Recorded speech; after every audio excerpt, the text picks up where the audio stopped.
आयोजित world food India प्रदर्शनी में गुजरात से केवल वलसाड जिले के कपराड़ा की विकास उत्पादक मंडली का हुआ चयन। नई दिल्ली के भारत मंडपम में देश विदेश के व्यापारियों के लिए आयोजित वर्ल्ड फूड इंडिया 2024 प्रदर्शनी में पूरे गुजरात से केवल वलसाड जिले के कपराड़ा तालुका की जय आदिवासी कृषि विकास फार्मर प्रोड्यूसर लिमिटेड नामक किसान उत्पादक मंडली का चयन हुआ है। प्राकृतिक खेती से जुड़े कपराड़ा के आदिवासी किसान रघुनाथ भोया ने कपराड़ा तालुका में पैदा होने वाले काजू, रागी, मोरैयो, देसी चावल और दाल के उत्पाद को अंतर्राष्ट्रीय स्तर पर पहुंचाकर कपराड़ा की जमीन पर उगे अनाज को गौरव दिलाया है। इस बारे में कपराड़ा की किसान उत्पादक मंडली जय आदिवासी कृषि विकास फार्मर प्रोड्यूसर लिमिटेड के सीईओ रघुनाथ भोया ने बताया कि एफपीओ के कार्यान्वयन के बारे में केंद्र सरकार द्वारा एसएफएसी यानी कि small farmers agri business consortium agency काम कर रही है।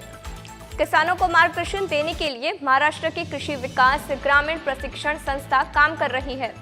हमारी एफपीओ धान, सब्जियां और फूलों पर काम कर रही है।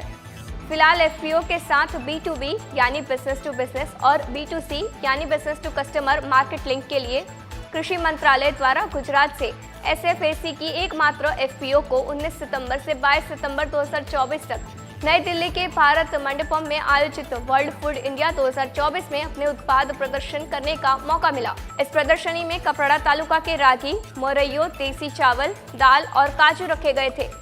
Iran, Vietnam, Australia, Dubai, Canada और अमेरिका जैसे देशों से 45 से अधिक व्यापारियों से B2B में मुलाकात हुई, जो कपराड़ा के उत्पाद देखकर बहुत ही खुश हुए और व्यापार करने की इच्छा व्यक्त की। इससे आने वाले दिनों में कपराड़ा के अनाज उत्पाद और काजू का स्वाद विदेशों में भी मिलेगा। प्राकृतिक खेती पर आधारित खाद्य सामग्री स्वास्थ्य के लिए फायदेमंद होती है, इसलिए पूरी तरह से आदिवासी कपराड़ा तालुका में भी प्राकृतिक खेती का विस्तार दिन ब दिन बढ़ रहा है। दी वॉइस न्यूज के लिए वलसाड से ओलिवर ठक्कर की रिपोर्ट।